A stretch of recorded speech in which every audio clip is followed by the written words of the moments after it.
today's World Insight, a Bay Bridge making money and growth. How links to its neighbors and beyond have put Macau on the fast lane. A finance professor and a monetary watchdog weigh in. Much concern about how to diversify our economy. Witness Macau in Transition, a World Insight special.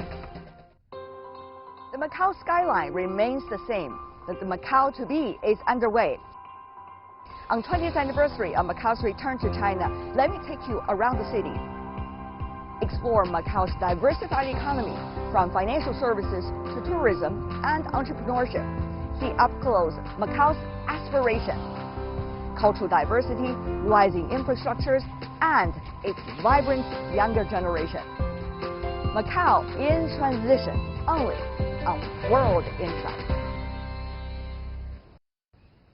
Hello and welcome to Macau in Transition, a special program celebrating 20th anniversary of Macau's return to China. I'm Tian Wei. Today, let's focus on connectivity, starting by talking about the Hong Kong-Zhuhai-Macau Bridge, believed to be one of the most important mega infrastructure projects in today's China. It is 55 kilometers long. It is a system consisting of 3 cable-stayed bridges and 1 undersea tunnel, linked together by 2 artificial islands. Since its operation in October 2018, it has greatly reduced the cost of transportation and logistics among the 3 places. On that, I met Professor Jin Chen from the University of Macau. She provides more in-depth analysis.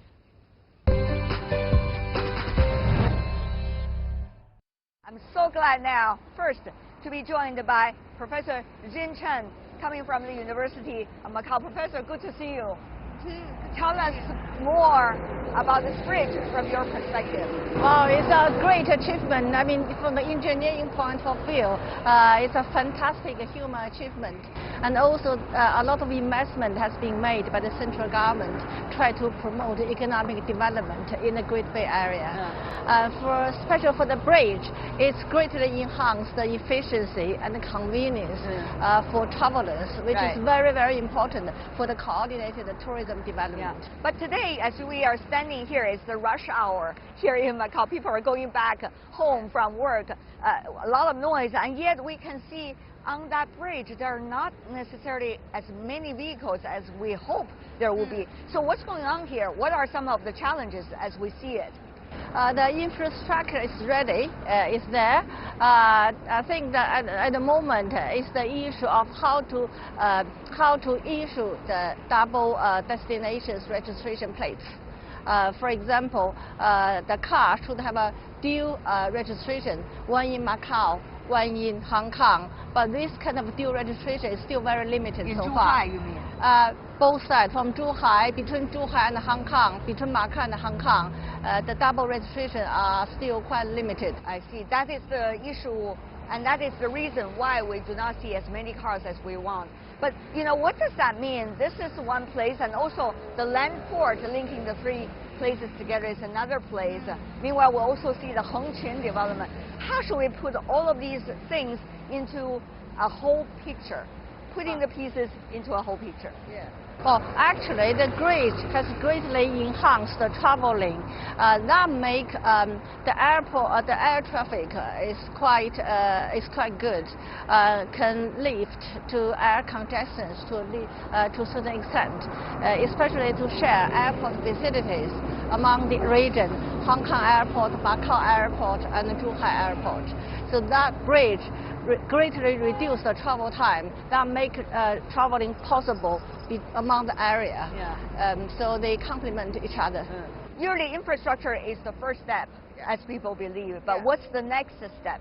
Well, next step is the policy, how to make the traffic regulations applicable to the 3 areas. The registration place is one thing. Other thing is road sign, road regulations for how to integrate in 3 areas. It's still quite challenging. Right. Well, after this bridge, we're going to see the only land port among the three places, Hong Kong, Macau, and Zhuhai. Let's see how it works there. For now, I want to thank you, Professor, for coming out and also joining us for this discussion. My pleasure. Thank you so much. And for now, let's go and visit the joint arrival and departure port among Hong Kong, Zhuhai, and Macau.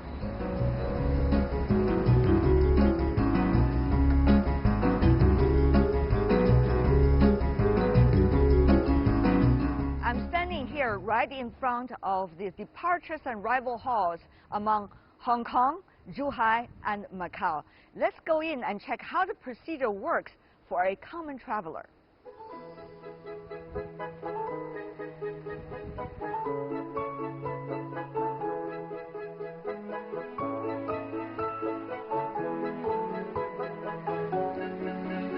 This is the sand table model showcasing how it works, all the procedures. As you can see, I am standing right there in the very middle of the sand table model.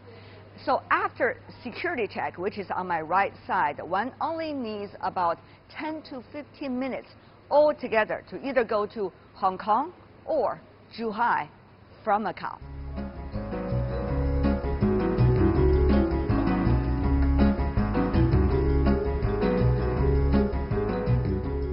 There are not many people here today, as winter is usually the slow time, but during the busiest time of the year, I was told about 50,000 people need to go through this area every day. That's why they have prepared a line-up area for people to stand in queues. Meanwhile, there's also a duty-free shopping area for leisure and to walk around.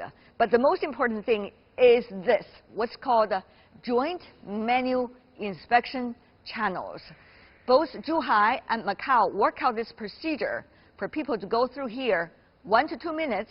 However, without this, it would take about 1 to 2 hours. This is the most important part of this joint inspection channel. As you can see behind me, officers from both Zhuhai and Macau are sitting side by side to work on this process to cut the time of traveling and greatly increases the efficiency.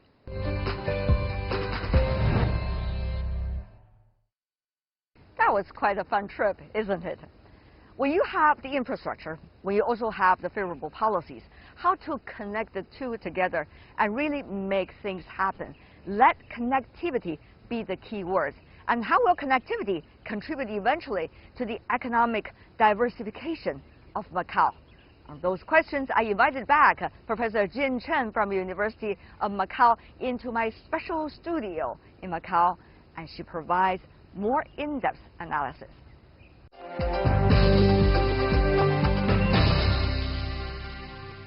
And I'm so glad to be joined once again by Professor Jin Chen, who is the Dean of Faculty of Business Administration, also Chair Professor in Accounting and Finance from University of Macau. What a pleasure, Professor, to see you once again. Thank you. I remember the trip we made together. It was fun. Yes, definitely. So tell me more about the significance of the place like Hengqin. More possibility for economic diversification, isn't it, for Macau? Economic diversification is very important for Macau's development. For years, Macau's economy was really focused on the gaming industry. Now things change because the Great Bay Area has created a lot of opportunities for Macau to promote more economic development and more industry. Hengqin development really is a good opportunity for Macau. Because the land and space in Macau is quite limited. That is a kind of restriction for Macau's diversified economic development. About 4 years ago, the central government set up a free trade zone in Hengqin and tried very hard to promote coordinated development of Macau. Land is limited. Real estate business, of course, is money earning. However, how to avoid the fact that in some other places, real estate has become the only industry, and that dragged the whole economy down, particularly when it comes to potential. How Macau is likely to avoid that when developing Hengqin? In this February, central government set up a development plan to promote Hengqin and more economic coordination with Macau. More space does not mean real estate speculations. That is something we should try to avoid, actually. In Macau, it has a lot of advantage, also have some traditions in certain areas, and that should leverage the strength of Hengqin, particularly in Zhuhai City. So, for example, tourism, integrated tourism development that penetrate a lot of areas, especially very good in increasing people's living standard and also promote the local economic development. The one of the things is that to coordinate with Guangdong province. So how does that work? Because earlier, nothing like that happened, right? This is the very first time because of Hengqin. And it's the localities of Guangdong province also. It's not about the province as a whole. So how does that work? What is the chemistry so far you are reading? Right. Tourism is certain one area, both sides are interested. Other area, both sides can share a lot of good practice. It's a Chinese medicine. Traditional Chinese medicine has been one of the key interests in Macau, both from the government viewpoint, from research and the investment. For example, University of Macau and also other universities has done a very good research and published a lot of results in Chinese medicine. And also in Hengqin, in Zhuhai, medical study also has a lot of interest, and people try to set up some research development. So if we work together, certainly can create some synergies.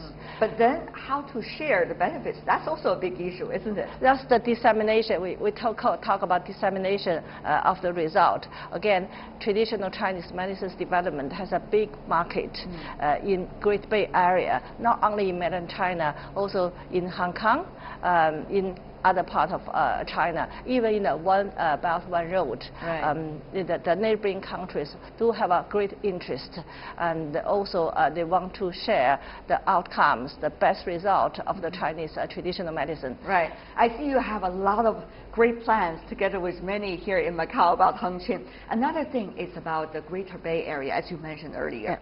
The bridge certainly is serving as a great infrastructure connecting all the places together.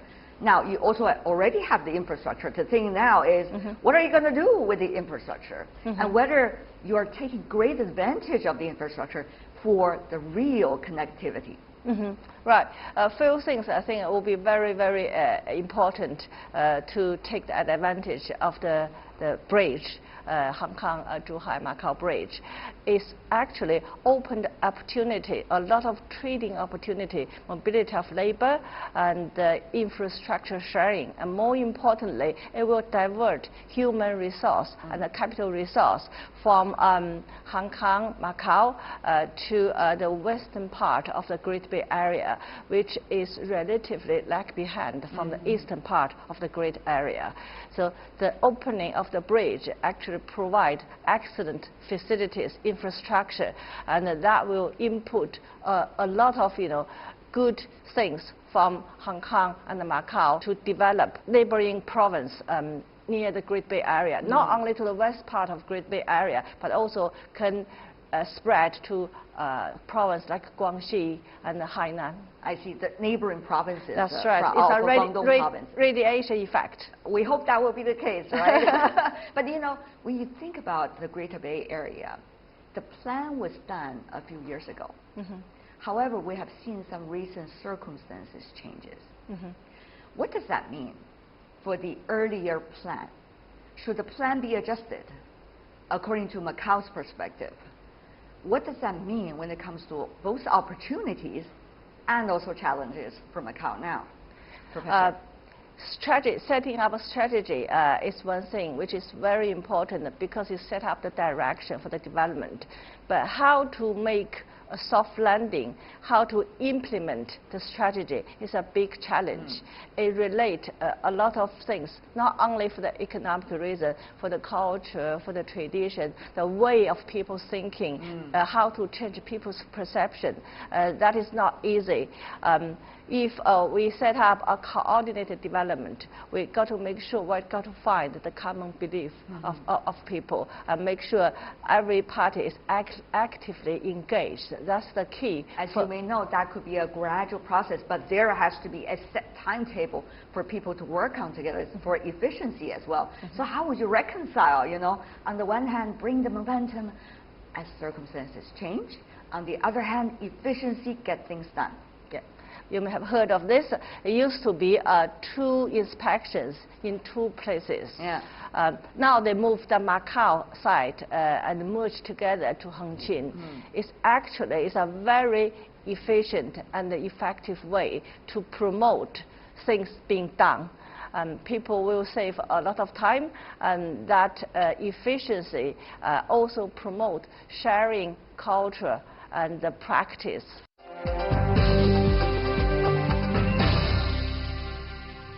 What about Hong Kong, for example? The circumstances changes.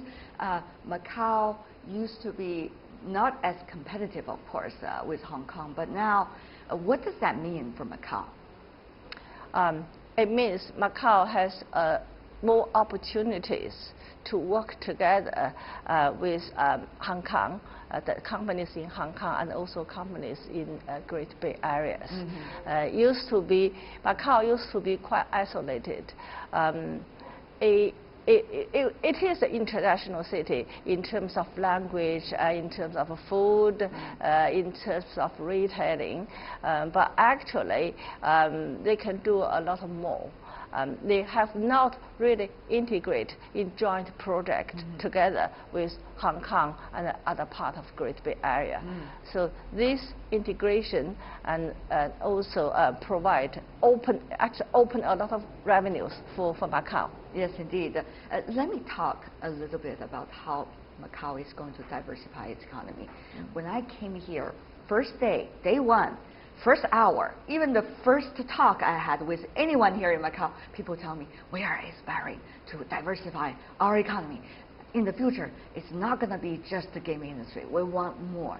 But the question is how, isn't it? Financial services, Professor, is the thing that many talk about, but how viable is it? How fast can it really develop? You're a professor of finance. I'm sure you know the secrets here. We talk about the financial industry in Macau. It is possible to develop financial industry. Why is that? Because the wealthy of the society, they are quite rich in terms of GDP. They rank the top 3 in the world. Then a lot of money and capital has been raised, but we need to find a good use of it. That's the key thing. That's actually lay out the foundation for the financial development. The capital is already there. It's available. How we are going to find a home for them? How then? What are some of the ways? First, I think we can develop a lot of good financial products, which we have not seen in the banks, in the other sorts of related industry in Macau. What are the financial products you're talking about? We talk about financial leasing, portfolio for the wealth management. Okay. We also talk about the possibility of green finance. In Macau, there's no much manufacturing industry. They focus on the tourism and the gaming industry. So actually, it's a good opportunity to promote green finance products in Macau. Your link with the mainland certainly provides a lot of opportunity, even in financial services. Yuan-denominated bonds was issued earlier, yes, Professor, not long ago. But what does that mean? How much transformation do you see when it comes to potential? Yeah. We talk about the financial market. The 2 major financial products in the financial market. One is corporate bond, one is shares, stocks. We already set up the renminbi denominated bond in October. That was launched very successfully, raised a lot of money, attract a lot of investors. We also aim to develop more, for example, shares. When we talk about the financial market, it's not only the products we are interested in. More importantly, what kind of investors will be attracted to Macau. That's true. There are a lot of possibilities, and certainly Macao's position as the tie between China and a Portuguese-speaking country is very important. In Portugal, we have done some research before, actually. Okay, tell me more about that. For financial collaborations and even for general trade of investment, language and culture is a big thing for both parties. Then from that, Macao has a natural advantage to put all the Portuguese-speaking countries together. Certainly, that is one attraction to them. In terms of Portuguese-speaking country, the largest country is Portugal and Brazil. Yeah. In Portugal, the stock market is called Euronext. In Brazil, it's called the Brazil stock market. It's 1,500 companies listed in Portugal and about 350 companies listed in Brazil. And I'm sure if we develop more financial market, both in terms of bond and also in terms of shares, that will be very appealing to them because they share the language, no language barriers, and they are understanding the culture quite well. Two things. One is about the economies of the two countries you just mentioned. Both that of Portugal and Brazil, certainly they are not at the highest time of their economy. So how, on the one hand, to promote connectivity with these countries, but on the other hand, to avoid some of the pitfalls as a result of their economic development stage? Right. In addition to the Portuguese-speaking countries, we're looking for a mixed portfolio. That means attract more investors from different parts of the world. So that will actually make them to share their good practice and also for the risk sharing as well. For example, a lot of Macao residents and also Macao companies has been listed or invested in the Hong Kong Stock Exchange. About 10 Macao shares, Macao-based shares listed there. If we have more developed financial market in Macao, this type of investor will be certainly do a second cross listing in Macao. Well, that sounds exciting, but it also has a lot to do with whether some of the platforms and infrastructure will be established and whether the time is ripe for that. One of the things I really have to ask you, since you are an educator and also you're a professor trying to nurturing many talents here in Macao, is the lack of talent or lack of as many talent as possible that Macao needs for all of these possibilities you talk about, Professor. How to make sure the best talents can stay here, first of all, and the talents coming from outside, including many of the students coming from mainland, for example, studying in your university, eventually could stay here if they want to? At the moment, the most important thing and we would like to see is to a more efficient and simplified administrative procedure. For example, a Macao ID, it takes a very long time to obtain from the day you apply, then from the day you get it.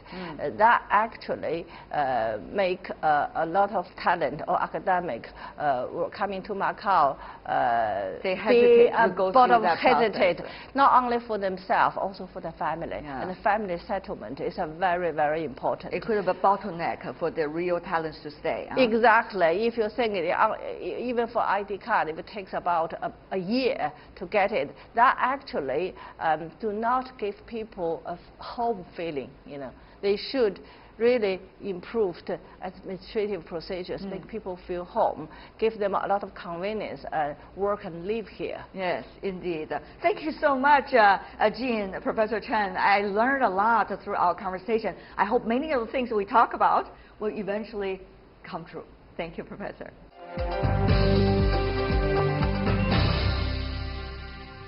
Still to come on World Insight. Money comes easy in gaming-rich Macao, but how well is it spent? Macao's financial watchdog tells us right after the break. The Macao government has been doing a lot of jobs since a couple of years ago.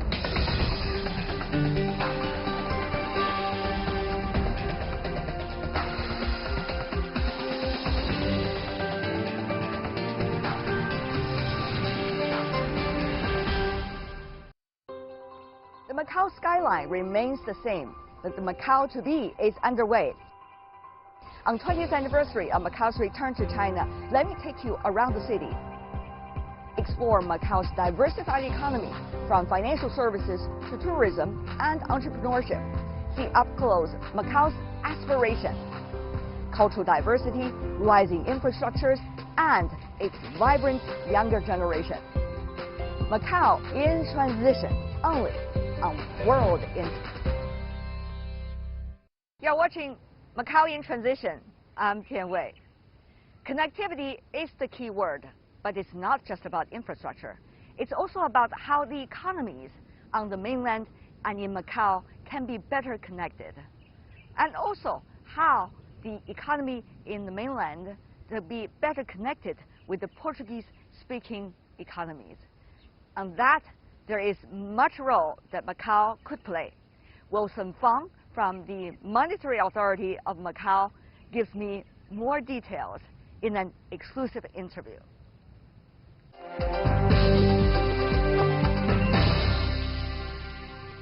Macao has been talking about jumping on that fast train of China's economic growth. So over the past 2 decades, how is Macao doing from your perspective? As you may know, Macao is, we are going to celebrate our 20 years anniversary, that return to the motherland of China. So talking about the financial aspect, actually on average, GDP growth is 7.6%. I mean, from since the 1999 to 2008. So from these amazing figures, you can more or less have a roughly idea how's the overall result of Macao in this area. So you are on the fast train, no doubt about that. Yes, no doubt about that. In terms of what we call the public finance, or in particular, we used to mention about our fiscal reserve. The amount now is rich among in the first quarter of the 2019, it reached around what we call $7,000. That's all. This amount is maybe in terms of the China, it's very small amount. But in terms of the small scale of the economy like Macao, it's almost what we call about 6 times of what we call the budget government expenditure for this year. That means, theoretically speaking, if the government ceases operations, and then we can still survive for another 6 years. Good news. Congratulations for the important basis that you have built financially for Macao. But the question now is, Macao needs restructuring of its economy, and it's been trying to do that for quite some years. The world's economy, though, is not doing necessarily well, and there are so many uncertainties. What does that mean for the economy of Macao? As you're advocating tourism, as you're advocating conferences, this could be make you vulnerable in a way. Yes, it's very much indeed. We have been thinking, also with the support of the central government. As you may know, the name of the Macao has been firstly put in what we call the 13 5-year plans. You can find the name of Macao there. And then, having said that, we also, in that paper, is also mentioned about the role should be played by Macao that we call the one center and one platform. The platform is World Center of Tourism and Leisure. That's what one center, and one platform that we will call the financial services platform between the China and Portuguese-speaking countries. So, and in particular, we also mentioned about whether the finance will be one of the areas that to be developed. So that is the reason why we have also very much concern about how to diversify our economy. How to diversify your economy? That's one great question. And I think you've been practicing, trying to find your solutions. Portuguese-speaking countries is an important platform Macao can tap into as a result of long cultural ties. So how would you tap into this very diverse group? That's probably an interesting question, isn't it? Yes, this is a very good question and a very good case to be studied. As you may know, the Portuguese-speaking country altogether, there are 8 countries. As most of people will know about the one in Europe, Portugal in Europe, then the South America is Brazil, and actually there are 5 countries in Africa, and the one small one, the Timor-Leste. So among these 5 African countries, maybe 2 of them that you have mentioned about a lot in Mozambique and Angola. But putting this together, you're very correct, because in terms of economy, they're very diverse. Yes. But what is our core traditional advantage or the niche in this area? The languages, so number one, so the Portuguese is still one of our 2 official languages. And then we have what we call the one country, 2 systems. Yes. And then we have the similar law and the very similar law and regulations and very similar administrative structures. So that of some key advantage for us. But it's easier said than done, isn't it? Particularly when you have such a broad mechanism such as the Belt and Road Initiative, and many of these Portuguese-speaking countries, even Portugal included, is on this platform. So Macau does have a historical opportunity, but it's really depending on whether you are catching it on time or not. On that, do you think there is urgency back in Macau about it? The Macau government has been doing a lot of jobs since a couple of years ago.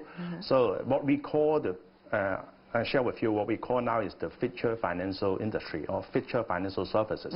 Is one of our pillars that we are going to develop. But what's the contents about the future financial services?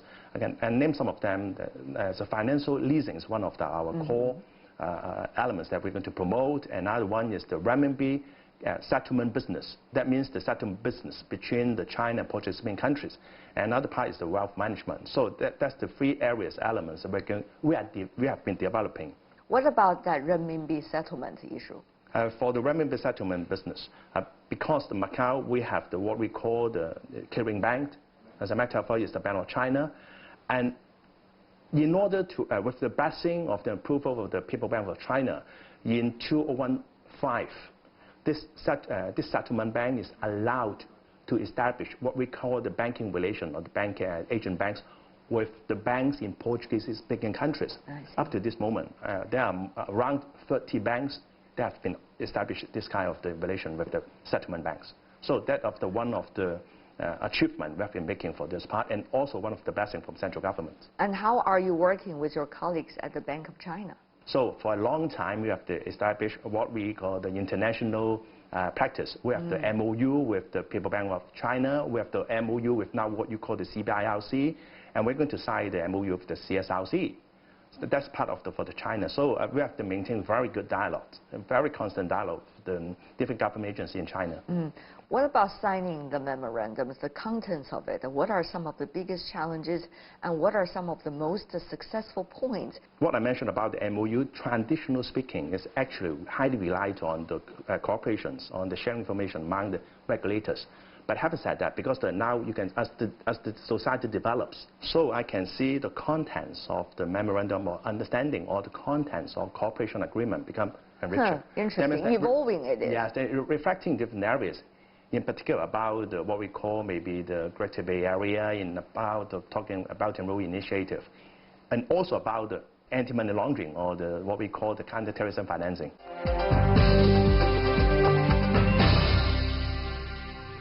Another thing is about one country, 2 systems. It sounds like abstract concept, but it's not, because in your area, financial field, there's a lot of discussions going on right now about how to do it. Even about Hong Kong, Macau, and Guangdong, this Greater Bay Area. I understand that the insurance industry is discussing how to have one insurance plan be able to cover 3 different kinds of economies. So please shed some light for us about that. It's a very interesting and sophisticated discussion. Yes, it's a very interesting one. As a matter of fact, it's also very controversial maybe in some areas, because when we talk about we used to say about the Greater Bay Area, for example. What we call is a one country, in the case of Macau or in the case of Hong Kong, the same, the one country, 2 systems, and the 3 different legal systems. So going back to your question about in the perspective of the insurance, it's not easy, because as you may know, there's a new bridge they call the Hong Kong-Zhuhai-Macau bridge. For this bridge, the first question we come across is actually the insurance. So among these 3 places, we try to discuss about, can we arrange just one insurance policy to cover these 3 areas? Because otherwise it would be too complicated, yes, right? Very complicated indeed. Hong Kong system is Hong what? Kong is a common law. The Hong Kong is common law, so when we talk about third-party liabilities, the amount can reach 100 million Hong Kong dollar. I see. But in the case of Macau, we are talking about continental, so for the third-party liability, just 1.5 million adagas. But in the case of China, to my best understanding, there's the 120,000 renminbi. So when you come across a third-party liabilities, it becomes a very controversial one, and in particular for some of the driver or some of the passengers. Yes. We are still working on this. But and your facial expression really tells the story right yes, now. I can tell you, there's a long story to cut short. Yeah. We are achieving a lot of the commitment. We are going to make a very successful cases.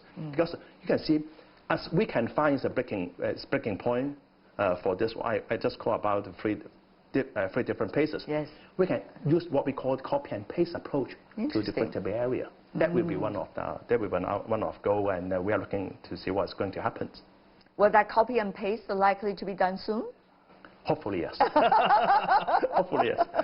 I can tell that Wilson is looking forward to that. Hopefully, yes. You know, that's one of the areas. But the other thing is, where is the potential of Macau? Particularly how the government of Macau, including your branch of the government, is talking to the public. As we all know these days, governance is very important about communication, about responding and reacting and interacting with the constituencies. Yes, what I can say for the government itself, as a government is quite rich, because I just mentioned a lot of figures. Yes, 6 times, I remember that. Yes, but how to make sure that our locals can enjoy this kind of such successful results. So what we used to call livelihood finance. That means we try to promote, we try to find what's the most painful point for the locals. What is the most painful point? They always complain about the Macau government, about the payment medium. That means you don't have the WeChat, we don't have the Alipay. That's one of the 2 very painful lessons we learned. But we have done a lot because with our very open-minded strategies, we are pushing. As a matter of fact, some of the achievements have been made. So you can see from the payment means we have to enrich a lot. Online payment. Yeah, even the online or offline, that we are doing a lot. But on the other side, we try to promote what we call the financial educations, because you can see.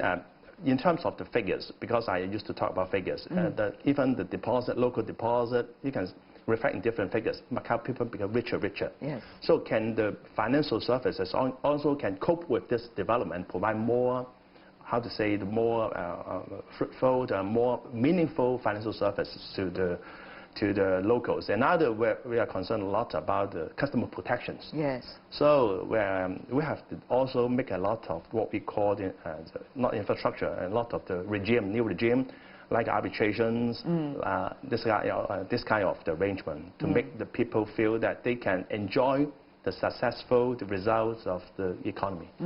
Wilson, there's a lot going on in the world about financial innovations, right?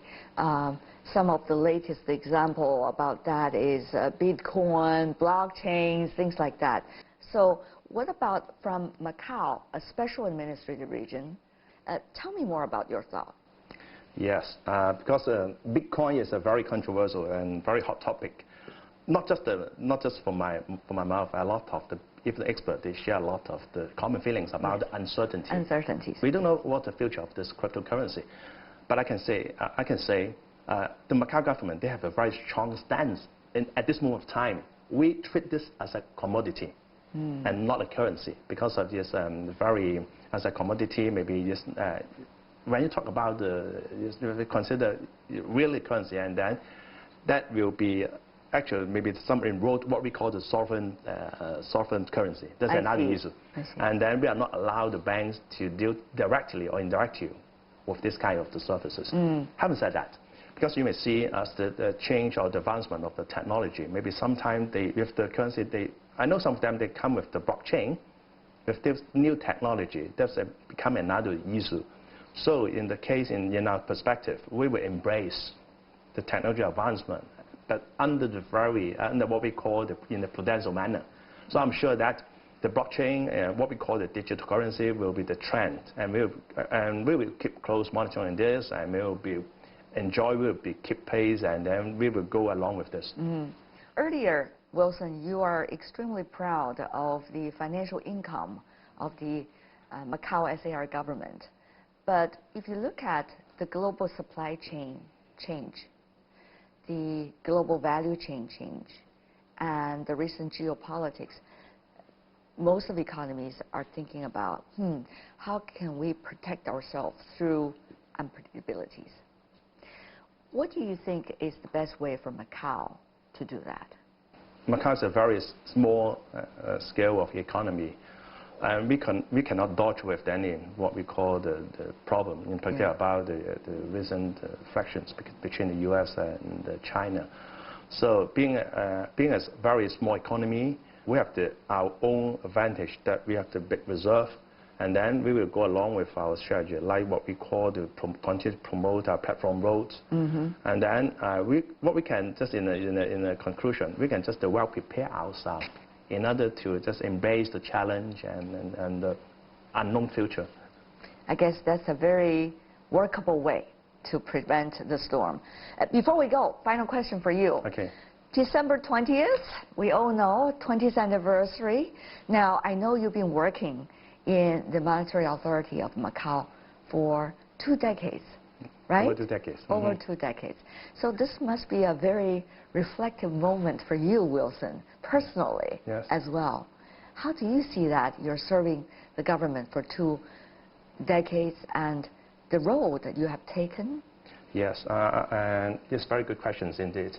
I can see because the banking sector or even the financial sector has been enjoying the economic development of China, and it's always our pleasure just to work hard for ourselves, because we are not just working for Macau. We are working for the locals. We want to enjoy the fast tracks of you always keep mentioning about the China fast growing economy.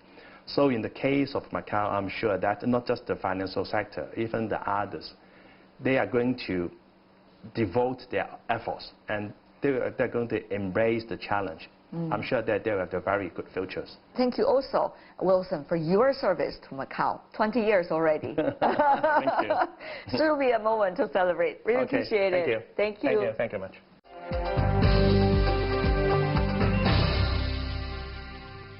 That's Wilson Fong from the Macau Monetary Authority. With that, we're coming to the end of this special edition of Macau in Transition. I'm Tian Wei on behalf of the team in Macau and in Beijing. Thank you for watching.